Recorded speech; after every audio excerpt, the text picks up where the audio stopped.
Hi friends, welcome to our channel. ఈరోజు మనం 2024లో Malayalam language లో రిలీజ్ అయినటువంటి ఒక హర్రర్ థ్రిల్లర్ మిస్టరీ మూవీ స్టోరీని డిస్కస్ చేద్దాం. అదే మమ్ముట్టి గారు నటించినటువంటి బ్రహ్మయుగం. ఈ మూవీ మొత్తం కూడా బ్లాక్ అండ్ వైట్ లోనే ఉంటుంది. అలాగే ఈ మూవీ కొంచెం తుంబాడ్ మూవీ లాగా ఉంటుంది. ఇంకా టైం వేస్ట్ చేయకుండా now let's start our video.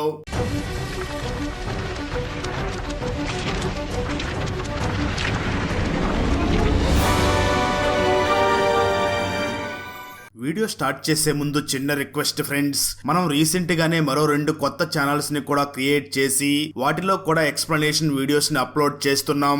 ఆ ఛానల్స్ లింక్స్ ని ఈ వీడియో డిస్క్రిప్షన్ లో మరియు కామెంట్స్ లో ఇవ్వడం జరిగింది. సో వాటిని కూడా సబ్స్క్రైబ్ చేసి కొత్త వీడియోస్ ని ఎంజాయ్ చేయండి. ఇంకా వీడియోని స్టార్ట్ చేద్దాం.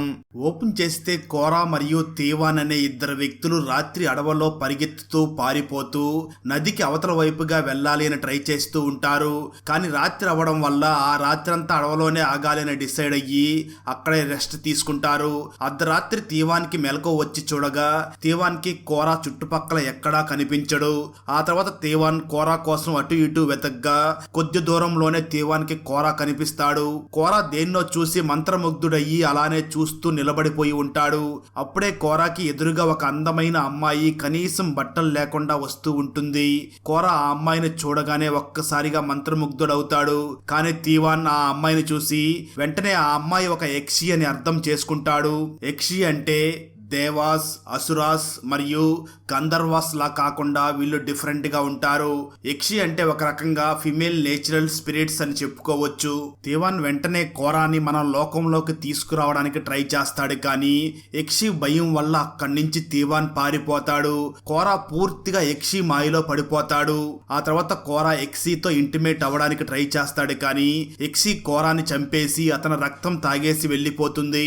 ఆ తర్వాత రోజు తీవాన్ అడవిలో ఆకలి అలమటిస్తూ తిరుగుతూ ఉంటాడు. ఆ తర్వాత తీవాన్ అతి కష్టం మీద ఆ నది దగ్గరికి రీచ్ అయ్యి ఆ నది నుంచి వచ్చే వాటర్ ఫాల్స్ ద్వారా అవతల వైపుకి వెళ్ళాలి అనుకుంటాడు. కానీ ఆ నది వాటర్ ఫాల్స్ ని ఈదుకుంటూ అవతలకి వెళ్లడం అసాధ్యమని తీవాన్ కి అనిపిస్తుంది. ఆ తర్వాత తీవాన్ తిరుగుతూ ఆ అడవిలో ఉన్న ఒక పెద్ద భవనం దగ్గరికి వెళ్తాడు. ఆ భవనం చాలా పురాతనమైన భవనంలా ఉంటుంది. అక్కడ ఉన్న కొబ్బరి బాండంని తీవాన్ తాగుతూ ఉండగా ఆ భవనంలో పనిచేసే వంట మనిషి తీవాన్ దగ్గరికి వస్తాడు. సరిగ్గా అదే సమయంలో ఆ భవనం ఓనర్ కూడా అక్కడికి వస్తాడు. ఆ తర్వాత ఆ భవనం ఓనర్ తీవాన్ తో మాట్లాడతాడు. ఆ భవనం ఓనర్ పేరు కోడుమాన్ పొట్టి. అప్పుడు తీవాన్ ఆ బంగ్లా ఓనర్ అయినటువంటి పొట్టిని చూసి నేను చాలా ఆకలిగా ఉన్నాను, అందుకే భోజనం కోసం వెతుక్కుంటూ వచ్చాను అని చెప్తాడు.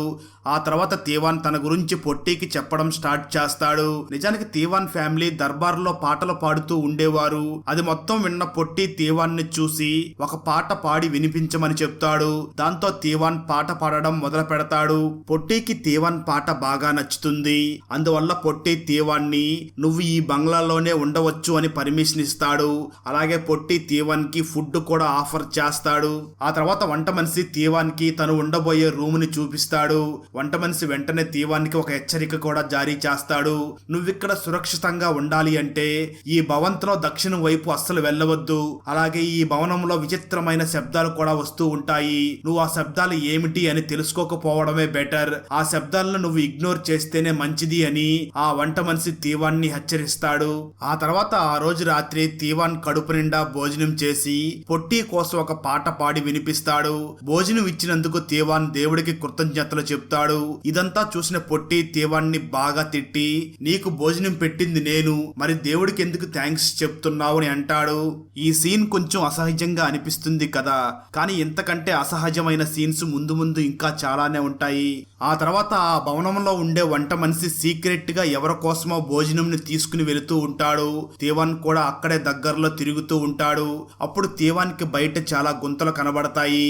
కానీ అవన్నీ ఫిల్ అయి ఉంటాయి. అంటే ఆ గుంతల్లో బహుశా మనుషుల్ని శవాన్ని పెట్టి ఉండవచ్చు. ఆ తర్వాత తీవాన్ వెంటనే అక్కడి నుంచి పరిగెత్తి ఆ భవనం లోపలికి వెళ్ళగా తీవానికి గొలుసుల శబ్దం వినిపిస్తుంది. ఆ శబ్దాన్ని ఫాలో అవుతూ తీవాన్ ఆ వంట మనిషి ఫుడ్ ను తీసుకుని వెళ్లిన ప్లేస్ కే వెళ్తాడు. అది పైన ఉన్న రూమ్ లో ఉంటుంది. తీవాన్ ఆ రూమ్ లోకి తొంగి చూడగా తీవాన్కి అక్కడ ఎవరినో గొలుసులతో కట్టేసినట్లుగా గొలుసులు కనబడతాయి. అక్కడ ఒక ప్లేట్ లో భోజనం కూడా పెట్టి ఉంటుంది. ఆ తర్వాత తీవాన్కి ఆ గొలుసుల్ని ఈడ్చుకుంటూ తన దగ్గరికి వస్తున్నట్లుగా అనిపించి వెంటనే అక్కడి నుంచి భయపడి పారిపోతాడు. ఆ తర్వాత రోజు తీవాన్ ఆ బంగ్లాలో తిరుగుతూ ఉండగా పొట్టి ఒంటరిగా ఒక బోర్డు మీద గేమ్ ఆడుకుంటూ ఉండడాన్ని చూస్తాడు. పొట్టి ఆ బోర్డు మీద పాచికలు వేసి ఒక జోదం లాగా ఆట ఆడుతూ ఉంటాడు. పొట్టి వెంటనే తీవాన్ని చూసి ఆ గేమ్ ని ఆడమని ఇన్వైట్ చేసి ఏదైనా పందెంగా కట్టమని చెప్తాడు. కానీ తీవాన్ దగ్గర పందెంలో పెట్టడానికి ఏమీ ఉండవు. అప్పుడు పొట్టి నీ సమయాన్ని పందెంగా పెట్టవచ్చు అని చెప్తాడు. అంటే ఒకవేళ తీవాన్ ఆ బోర్డు గేమ్ లో గెలిస్తే అక్కడి నుంచి వెళ్ళిపోవచ్చు. కానీ ఒకవేళ బోర్డు గేమ్ లో తీవాన్ ఓడిపోతే మాత్రం తీవాన్ లైఫ్ లాంగ్ అక్కడే ఉండాలి. తీవాన్ ఇదంతా చేయడానికి రెడీగా ఉండడు. ఆ తర్వాత పొట్టి తీవాన్ని బోర్డు మీద ఉన్న ఆ పాచికల్ని తీసి ఇవ్వమని అడుగుతాడు. దాంతో తీవాన్ ఆ పాచికల్ని పొట్టికి ఇవ్వడానికి చేయి చాచగానే పొట్టి తన చేతిని వెనక్కి లాగేసుకుంటాడు. దాంతో తీవాన్ చేతిలో ఉన్న ఆ పాచికలు బోర్డు మీద పడతాయి. అప్పుడు గేమ్ స్టార్ట్ అవుతుంది. అలా తీవాన్ వద్దు అనుకున్న తీవాన్ ఆ ఆటని ఆడాల్సి వస్తుంది. ఫైనల్ గా గేమ్ ఎండింగ్ లో పొట్టి గెలవడానికి 2 పాచికల్లో 6 కావాల్సి వస్తుంది. అప్పుడు పొట్టి పాచికలు వేయగానే ఒక పాచికలో 6 పడుతుంది. ఇంకొక పాచికలో 1 వస్తుంది. కానీ ఒక్కసారిగా పొట్టి ఆ పాచికను తన కంటి చూపుతో కదిలిస్తాడు. అప్పుడు ఇందాక 1 పడిన పాచిక కదిలి మళ్ళీ 6 పడుతుంది. ఫైనల్ గా పొట్టి ఆ గేమ్ లో గెలుస్తాడు. దాంతో పొట్టి చాలా ఆనందంగా ఉంటాడు. మరోపక్క ఆ వంట మనిషి వంట తయారు చేస్తూ ఉండగా తీవాన్ అతని దగ్గరికి వెళ్లి మాట్లాడడం మొదలు పెడతాడు. ఆ వంట మనిషి పొట్టి గురించి చాలా బ్యాడ్ గా చెప్తూ తొందరగా నీకు పొట్టి నిజ స్వరూపం కనిపిస్తుంది అని తీవాన్ తో చెప్తాడు. ఆ తర్వాత పొట్టి భోజనం చేస్తూ ఉన్నప్పుడు అక్కడే తీవాన్ కూడా కింద కూర్చుని భోజనం చేస్తూ ఉంటాడు. అప్పుడు పొట్టి తీవాన్ అమ్మ గురించి ఏదో చెప్తాడు. అది విని తీవాన్ చాలా ఆశ్చర్యపోతాడు. ఎందుకంటే తీవాన్ పొట్టితో తన అమ్మ గురించి అసలు ఏమీ చెప్పి ఉండడు. ఈ సీన్ ని చూడగానే పొట్టికి తీవాన్ గురించి ముందే అంతా తెలిసేమో అని అనిపిస్తుంది. నిజానికి ఇంతకు ముందే తీవాన్ని ఒక బానిస లాగా అమ్మేసి ఉంటారు. అక్కడి నుంచి తప్పించుకుని పారిపోయే టైంలోనే ఆ భవనం దగ్గరికి చేరుకుని ఉంటాడు తీవాన్. ఆ తర్వాత పొట్టి తీవాన్ని చూసి ఈ రోజు వంటవాడు నాకు వ్యతిరేకంగా నీకేం చెప్తున్నాడు అని అడుగుతాడు.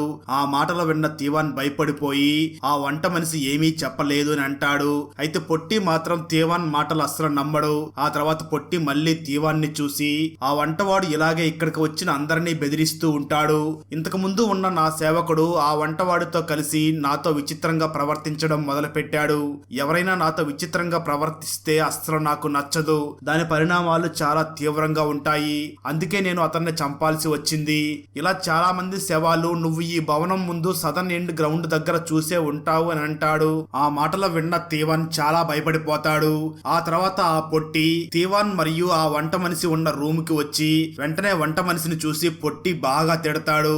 అయితే సర్ప్రైజింగ్ గా ఆ వంట మనిషి పొట్టికి ఎదురు మాట్లాడతాడు. దాంతో పొట్టి కోప్పడి ఆ వంట మనిషిని తల దించమని అడుగుతాడు.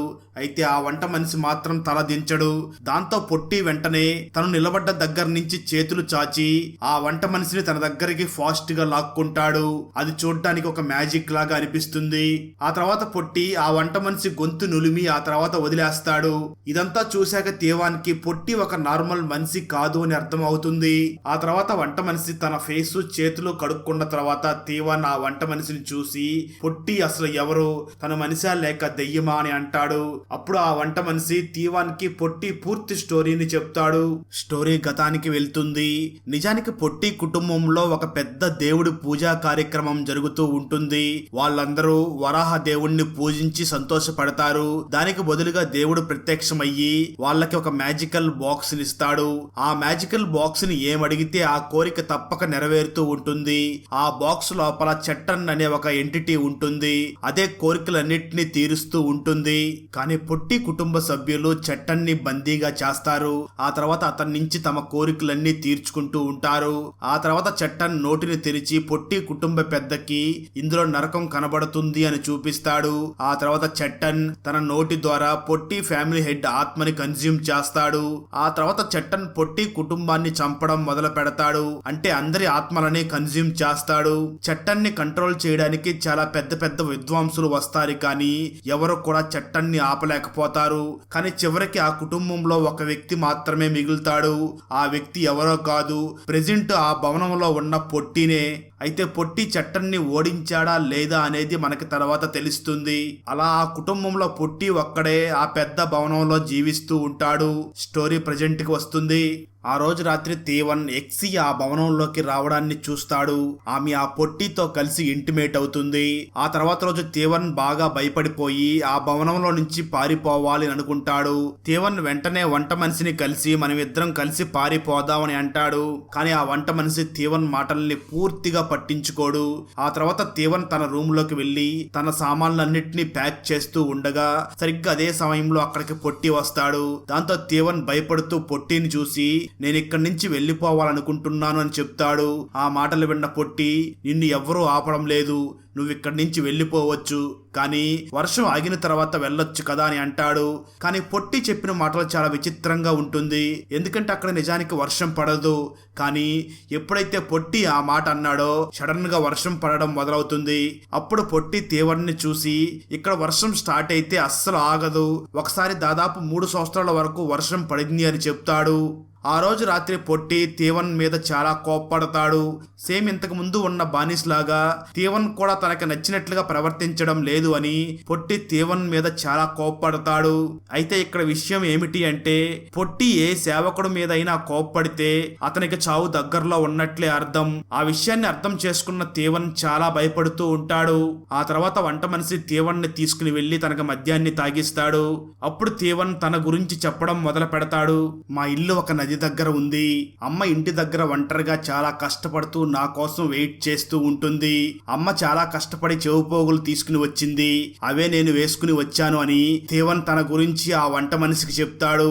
ఆ తర్వాత తేవన్ తన రూమ్ లోకి వెళ్లి నిద్రపోతాడు. ఆ రోజు రాత్రి తేవన్ కి ఒక భయంకరమైన కల వస్తుంది. అంటే తన రూమ్ లో ఒక ఎంటిటీని తేవన్ చూస్తాడు. ఆ తర్వాత రోజు కూడా వర్షం పడుతూనే ఉంటుంది. ఆ తర్వాత తేవన్ వంట మనిషి ఒక గుంత తవ్వడం చూస్తాడు. అంటే ఆ గుంత సేవకుల శవాల్ని పూడ్చే దగ్గరే తవ్వుతూ ఉంటాడు. ఇదంతా చూసిన తేవన్ కి అంటే నెక్స్ట్ నేనే అని అర్థమవుతుంది. అందువల్ల వర్షం పడుతున్నా కూడా తేవన్ అక్కడి నుంచి పారిపోతాడు. అలా తేవన్ పారిపోతూ ఆ భవనం మెయిన్ ద్వారం దగ్గరికి చేరుకోగానే తేవన్ కి బ్లడ్ వామిటింగ్ అవుతుంది. దాంతో తేవన్ మళ్ళీ తిరిగి ఆ భవనంలోకి వచ్చేస్తాడు. లోపల పొట్టి తేవన్ కోసం వెయిట్ చేస్తూ ఉంటాడు. ఆ తర్వాత పొట్టి, నువ్వు నాకు చెప్పకుండానే వెళ్ళిపోతున్నావే, వెళ్ళాలి అనుకుంటే నన్ను అనుమతి అడగాలి కదా, సరే అయితే ఇక్కడి నుంచి వెళ్ళడానికి నన్ను అనుమతి ఇవ్వమని అడుగు అని అంటాడు. దాంతో తేవన్ పొట్టి కాళ్ళు పట్టుకుని నేను ఇక్కడి నుంచి బయటికి వెళ్ళడానికి పర్మిషన్ ఇవ్వండి అని చాలా రిక్వెస్ట్ చేస్తాడు. కానీ పొట్టి మాత్రం నవ్వుతూ నేను నీ అభ్యర్థనని తిరస్కరిస్తున్నాను అని చెప్తాడు. ఇదంతా చూశాక మనకు ఆ భవనం నుంచి బయటికి వెళ్ళడం అనేది అసాధ్యం అని అర్థమవుతుంది. ఎందుకంటే పొట్టి పారిపోయే మనిషికి బ్లడ్ వామిటింగ్ అయ్యేలాగా చేస్తూ ఉంటాడు. ఆ తర్వాత తేవన్ వెళ్లి వంట మనిషిని కలుస్తాడు. అప్పుడు ఆ వంట మనిషి తేవన్ కి ఒక రహస్యాన్ని చూపిస్తాడు. ఆ వంట మనిషి తేవన్ వెంటనే పైన ఉన్న రూమ్ లోకి తీసుకుని వెళ్తాడు. అక్కడ ఒక గొలుసు ఉంటుంది. అక్కడే తేవన్ ఒక శవాన్ని చూస్తాడు. ట్విస్ట్ ఏమిటి అంటే ఆ శవం ఎవరిదో కాదు, పొట్టిదే. అప్పుడే అసలు సీక్రెట్ రివీల్ అవుతుంది.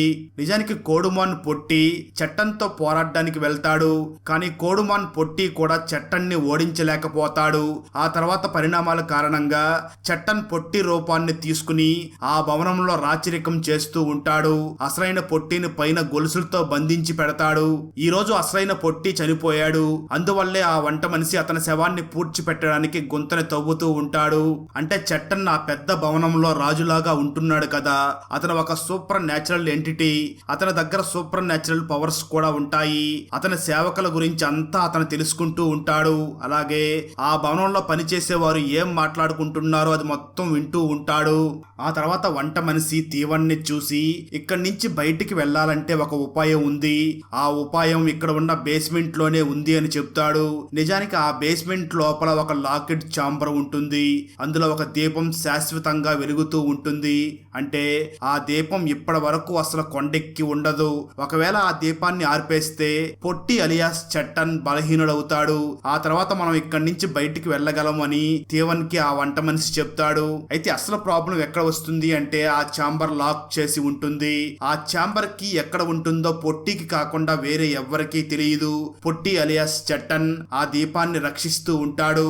అదీ కాకుండా ఆ కీని తీసుకోవడం ఇంపాసిబుల్. ఎందుకంటే ఈ భవనంలో ఉన్న మనుషులు తన పాత జీవితం గురించి దాదాపు మర్చిపోతూ ఉంటారు అని. ఆ విషయాన్ని ప్రూవ్ చేయడానికి వంట మనిషి వెంటనే తేవన్ని చూసి నువ్వు ఇక్కడికి వచ్చి ఎన్ని రోజులు అవుతుంది అని అడుగుతాడు. దానికి తేవన్ కేవలం కొన్ని రోజుల ముందే నేను ఇక్కడికి వచ్చాను అని చెప్తాడు. ఆ తర్వాత వంట మనిషి తేవన్ను చూసి కొన్ని రోజులకు ముందా కాదు, నువ్వు కొన్ని నెలలకు ముందే వచ్చావు అని అంటాడు. అంటే తేవన్ అక్కడికి దాదాపు కొన్ని నెలల నుంచి ఉన్నప్పటికీ కానీ ఆ విషయం తేవన్ కి తెలియదు. ఆ తర్వాత ఆ వంట మనిషి తేవన్ని చూసి కనీసం నీ పేరైనా నీకు గుర్తుందా అని అడుగుతాడు. ఆశ్చర్యకరంగా తేవన్ తన పేరును కూడా మర్చిపోయి ఉంటాడు. ఇన్ఫాక్ట్ తేవన్ తన అమ్మ పేరును కూడా మర్చిపోయి ఉంటాడు. ఆ తర్వాత తేవన్ ఏదో ఒక విధంగా ఆ ఛాంబర్ కీని వెతికి తీసుకురావాలి అని డిసైడ్ అవుతాడు. ఆ తర్వాత తేవన్ పొట్టి దగ్గరికి వెళ్ళి మీరు ఒకసారి నాతో బోర్డ్ గేమ్ ఆడండి అని అడుగుతాడు. దానికి పొట్టి నీ దగ్గర పందెం కాయడానికి అసలు ఏముంది అని అడుగుతాడు. అప్పుడు తేవన్ నా దగ్గర కీ ఉంది అని చెప్తాడు.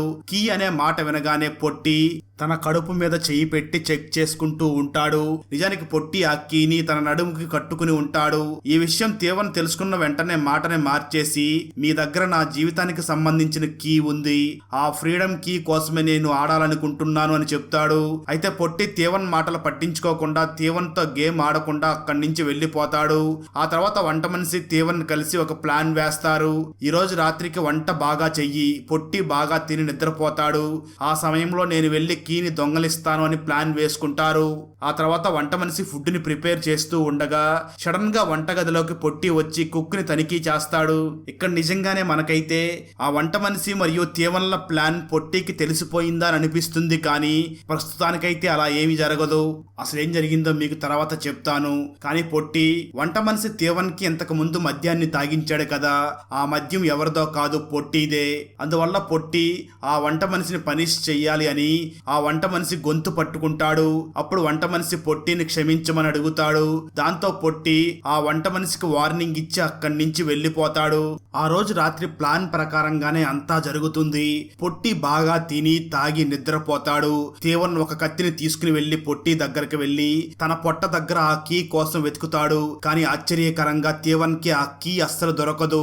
అప్పుడే ఒక్కసారిగా పొట్టి లేచి తేవన్ మీద దాడి చేస్తాడు. పొట్టి తన నోటిని ఓపెన్ చేసి తేవన్ని లోపలికి చూడమని చెప్తాడు. ఎందుకంటే తేవన్ ఆత్మని కూడా తనలోకి లాగేసుకోవాలని ట్రై చేస్తాడు. కానీ పొట్టి సడన్ గా ఆగిపోతాడు. కానీ అసలు ట్విస్ట్ ఏమిటి అంటే ఆ వంట మనిషి వేరే ప్లాన్ ని తన మనసులో పెట్టుకుని ఉంటాడు. ఆ ప్లాన్ గురించి ఎవ్వరికీ తెలియదు. తేవన్ కి కానీ పొట్టికి కానీ ఎవ్వరికీ తెలియదు. ట్విస్ట్ ఏమిటి అంటే నిజానికి పొట్టి వంటగదిలోకి వెళ్లి కుక్ మీద దాడి చేసినప్పుడే ఆ వంట మనిషి దొంగతనంగా పొట్టి దగ్గర ఉన్న కీని తీసుకుని ఉంటాడు. ఆ తర్వాత వంట మనిషి బేస్మెంట్ లోకి వెళ్లి ఆ ఛాంబర్ ని ఓపెన్ చేసి అక్కడ వెలుగుతున్న జ్యోతిని ఆర్పేసి ఉంటాడు. అందువల్లే పొట్టి తేవన్ మీద అటాక్ చేస్తూ ఒక్కసారిగా ఆగిపోతాడు. ఆ తర్వాత పొట్టి వెళ్లిపోతాడు. ఆ తర్వాత తేవన్ వంట మనిషిని కలిసి అతని మీద విరుచుకుపడి నువ్వు కూడా నన్ను మోసం చేశావు, నువ్వు వేరే ప్లాన్ చేశావు అని అంటాడు. దానికి ఆ వంట మనిషి మాత్రం నేను అలా చేయడం చాలా ఇంపార్టెంట్, అందుకే అలా చేశాను. అన్నిటికంటే మరీ ముఖ్యంగా మనం ఇప్పుడు ఆ చట్టాన్ని ఆ మ్యాజికల్ బాక్స్ లో ఖైదీ చేయాలి. అంటే ఆ చట్టం ఏ బాక్స్ లో నుంచి అయితే బయటికి వచ్చాడో తిరిగి మళ్ళీ అతన్ని ఆ బాక్స్ లోనే బంధించాలి. ఇదే కరెక్ట్ టైం. ఇప్పుడు ఆ పొట్టి చాలా బలహీనంగా ఉంటాడు అని అంటాడు. దాంతో ఇద్దరు కలిసి కింద ఉన్న ఆ ఛాంబర్ లోకి వెళ్లి పొట్టి కోసం వెతుకుతూ ఉంటారు. అప్పుడే పొట్టి వాళ్ళ దగ్గరికి వచ్చి వాళ్ళని మ్యానిపులేట్ చేయడానికి ట్రై చేస్తూ ఉంటాడు. అయితే ఆ వంట మనిషి మాత్రం చాలా స్ట్రాంగ్. అతను ఆ చట్టన్ మాటల్ని అస్సలు పట్టించుకోడు.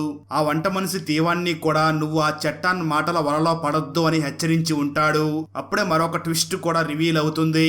నిజానికి ఆ వంట మనిషి ఎవరో కాదు, కోడమాన్ పొట్టి కొడుకు అని తెలుస్తుంది. నిజానికి ఒక తక్కువ జాతి అమ్మాయికి ఆ పొట్టికి ఎఫ్ఐఆర్ ఉంటుంది. అందువల్ల ఈ వంట మనిషి పుట్టి ఉంటాడు. అతను తక్కువ జాతికి సంబంధించిన వాడే కావచ్చు, కానీ అతనిలో ఆ పొట్టి రక్తమే ప్రవహిస్తూ ఉంటుంది. ఆ తర్వాత వంట మనిషి తీవాన్ కలిసి ఆ నకిలీ పొట్టి మీద దాడి చేస్తారు. కానీ పొట్టి ఒక్కడే వాళ్ళ మీద దాడి చేస్తూ ఉంటాడు. ఆ తర్వాత ఆ భవనం యొక్క కారిడార్స్ అన్ని కుచించుకుపోతూ ఉంటాయి. అందులో అందులో వంట మనిషి మరియు తేవాన్ ఇరుక్కుని రోల్ అవుతూ ఉంటారు. ఆ తర్వాత తేవాన్ తనను తాను రక్షించుకుంటాడు. వంట మనిషి కూడా చట్టాన్ మీద దాడి చేస్తూ ఉంటాడు. అయితే అప్పుడే ఆ నకిలీ పొట్టి ఆ వంట మనిషిని నా కొడుకు అని చెప్పి అతనిని మోసం చేయడానికి ప్రయత్నిస్తాడు. కానీ ఆ వంట మనిషి ఆ పొట్టి మాటలు అసలు వినడు. ఆ తర్వాత తేవాన్ మరియు వంట మనిషి కలిసి ఆ నకిలీ పొట్టిని కత్తితో పొడుస్తారు. అదే సమయంలో ఆ నకిలీ పొట్టి చేతికి ఉన్న ఉంగరాన్ని కూడా తీసేస్తాడు. ఆ తర్వాత వంట మనిషి పొట్టి శరీరానికి మంట అంటిస్తాడు. ఆ మంట ఆ భవనానికి కూడా అంటుకుంటుంది. ఆ మంటల వల్ల పొట్టి పూర్తిగా కాలిపోతాడు. ఫైనల్ గా పొట్టి శరీరం నుంచి చట్టన్ బయటికి రావడం చూస్తాం. అంటే చట్టన్ నిజ స్వరూపాన్ని ఫస్ట్ టైం చూస్తాం. చట్టన్ బాగా భయపడిపోయి సైలెంట్ గా ఉంటాడు. అప్పుడే ఆ వంట మనిషి ఉంగరాన్ని పెట్టుకుని ఆ చట్టన్ కి మాస్టర్ అవ్వాలి అని ప్లాన్ చేస్తాడు. అప్పుడు తేవన్ వంట మనిషిని చూసి, ఒకవేళ నువ్వు మాస్టర్ అయితే సేమ్ అదే సైకిల్ రిపీట్ అవుతుంది, నీకు పవర్స్ దొరుకుతాయి, అందువల్ల నువ్వు బలహీనలతో ఆడుకుంటావు అని, నువ్వు ఆ ఉంగరాన్ని పెట్టుకోవద్దు అని ఆపడానికి ట్రై చేస్తాడు. కానీ ఆ వంట మనిషి తేవాన్ మాటల్ని వినడానికి అస్సలు రెడీగా ఉండడు. అలా తేవాన్ మరియు ఆ వంట మనిషి మధ్య గొడవ జరుగుతూ ఉంటుంది. ఇద్దరు ఒకరినొకరు బాగా గాయపరుచుకుంటారు. చట్టన్ సైలెంట్ గా వాళ్ళిద్దరు ఆటని చూస్తూ ఉంటాడు. అప్పటికే ఆ భవనం మంటల్లో ఫుల్ గా కాలిపోయి ఒక్కసారిగా ఆ భవనం కూలిపోతుంది. ఆ తర్వాత రోజు ఆ భవనం నుంచి తేవాన్ అక్కడి నుంచి వెళ్లిపోతూ ఉంటాడు. అయితే ఈసారి తేవాన్ కి బ్లడ్ వామిటింగ్స్ అవ్వవు. కొంచెం దూరం వెళ్ళిన తర్వాత సడన్ గా వంట మనిషి వచ్చి తేవాన్ మీద అటాక్ చేస్తాడు. ఎందుకంటే ఇప్పుడు ఆ ఉంగరం తేవాన్ దగ్గర ఉంది కాబట్టి ఆ వంట మనిషి వచ్చి తేవాన్ మీద అటాక్ చేస్తాడు. ఆ పెనిగిలాటలో వంట మనిషికి తేవాన్ చెవికి ఉండవలసిన హెయిర్ రింగ్ కనిపించదు. అలాగే తేవాన్ కొంచెం విచిత్రంగా బిహేవ్ చేయడాన్ని నోటీస్ చేస్తాడు. ఇదంతా చూసిన వంట మనిషి ఇతను తేవాన్ కాదు అని రియలైజ్ అవుతాడు. కట్ చేస్తే స్టోరీ కొంచెం గతానికి వెళ్తుంది.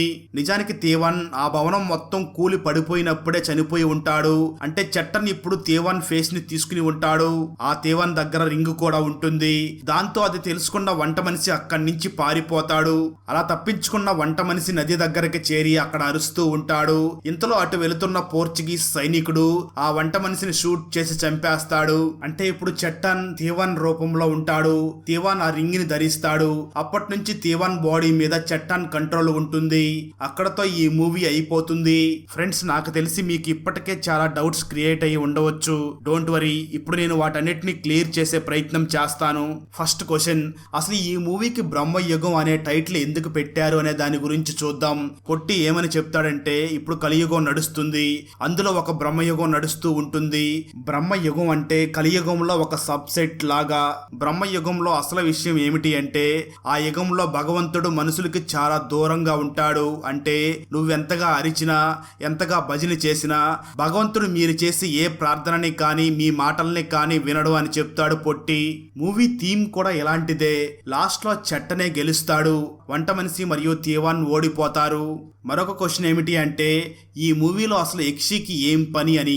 యక్షి కూడా చట్టాన్ లాగానే ఒక సూపర్ న్యాచురల్ ఫిమేల్. యక్షి కారణంగా ప్రజలు అడవిలో దారి తప్పిపోయి చట్టాన్ భవనం దగ్గరికి రీచ్ అవుతూ ఉంటారు. ఈ మూవీలో కూడా ఇద్దరు పారిపోతుంటే యక్షి అందులో కోరా అనే వ్యక్తిని చంపి రక్తం తాగుతుంది. ఇంకొక వ్యక్తిని చట్టాన్ దగ్గరికి వెళ్లేలాగా చేస్తుంది. అలాగే మూవీలో వాళ్ళిద్దరూ ఇంటిమేట్ అవడాన్ని కూడా చూపిస్తారు. అంటే వీళ్ళిద్దరూ కలిసే ఉన్నారు అని తెలుస్తుంది. మరొక క్వశ్చన్ ఏమిటి అంటే, చట్టానికి ఆ భవనంలో ఉండే ప్రతి మనిషి గురించి తెలిస్తే మరెందుకు చట్టానికి ఆ వంట మనిషి తేవాన్ ప్లాన్ గురించి ఎందుకు తెలియలేదు అని. మీరు బాగా గమనిస్తే చట్టానికి వాళ్ళ ప్లాన్ గురించి ముందే తెలుసు. అందువల్లే తేవాన్ కీ తీసుకునే టైంలో చట్టాన్ నిద్రపోతున్నట్లు నటించి వెంటనే లేచి తేవాన్ మీద దాడి చేస్తాడు. కానీ వంట మనిషికి మాత్రం ముందు నుంచే తన మనసులో వేరొక ప్లాన్ ఉంటుంది. అందువల్ల చట్టాన్ మోసపోతాడు. ఇంకా డీటెయిల్డ్ గా వెళ్తే ఈ మూవీలో అసలు వంట మనిషి పేరే చెప్పలేదు. ఆ భవనంలోకి వెళ్ళిన ప్రతి ఒక్కరూ మర్చిపోతూ ఉంటారు. అంటే వాళ్ళ పేర్లు, వాళ్ళ గతాన్ని మర్చిపోతూ ఉంటారు. అందుకే ఆ వంట మనిషి పేరుని చెప్పలేదు అనుకుంటే, మరి ఆ వంట మనిషి ఎందుకు తన ఫ్యామిలీ గతాన్ని మొత్తాన్ని గుర్తు పెట్టుకున్నాడు? అదేంటో నాకు అర్థం కాలేదు. మీకెవరికైనా తెలిస్తే మాత్రం కామెంట్ చెయ్యండి. మరొక విషయం ఏమిటి అంటే, ఆ వంట మనిషి క్యారెక్టర్ ఈ మూవీలో చాలా ఇంపార్టెంట్ అయినది. అతని ఆలోచనలు, మోటివ్స్ తో సహా. అందువల్లే అతని పేరు చెప్పి ఉండడు. అతని మీద అంతగా ఫోకస్ చేయకుండా ఉండడం కోసమే డైరెక్టర్ క్లెవర్ గా ఆ ట్రిక్ ని ప్లే చేసి ఉంటాడు.